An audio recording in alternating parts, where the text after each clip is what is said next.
Hello, my name is Amelia Boughn. I'm from the Ontario Legislature Internship Program. This research study aimed to take a closer look at the relationship between healthcare professional interest groups and opposition MPPs.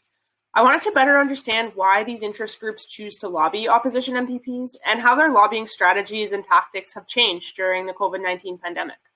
I chose this topic because I noticed that while there's a lot of American literature about interest group strategies and the legislative branch specifically, there's very little Canadian literature on this topic. Specifically, I noticed that the opposition was especially understudied and chose to focus my research there.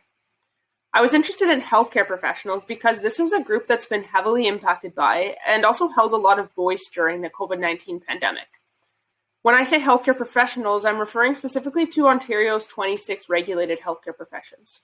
I used the lobbyist registry to select interview targets and conducted 13 qualitative, semi-structured Zoom interviews with opposition MPPs and lobbyists. I coded my interview data and grouped it into 4 themes. The first was the motivations for lobbying the opposition, which included either to gain collaborative support across the aisle, to catch the attention of government, or to develop a relationship with the opposition for when they one day perhaps become government. The second theme was lobbying strategies, which included sharing valuable information with MPPs, making a connection to the MPP's riding, maintaining nonpartisanship, and structuring the message in the language of the party a group might be meeting with. The third theme was tensions and challenges, which included remaining nonpartisan in a very polarized environment and gaining access to decision makers for groups with limited funds. Finally, the fourth theme was COVID-19, which has forced lobbying online and really pushed the meeting topics to immediate COVID-related issues.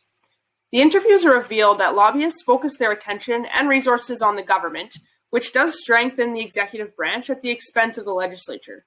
The loss of nonpartisan lobby days and receptions at Queen's Park during COVID-19 has exacerbated this reality because this is when interest groups really could engage fully with the opposition. Opposition MPPs interviewed sometimes perceive healthcare professional interest groups, who are at their core nonpartisan organizations, as partisan players, and healthcare professional interest groups are forced to straddle this line between private and public interests. To provide interest groups with as many opportunities for cross-party relationship building as possible, the legislature should reintroduce in-person receptions when it's safe to do so, as virtual lobbying isn't a replacement for in-person opportunities.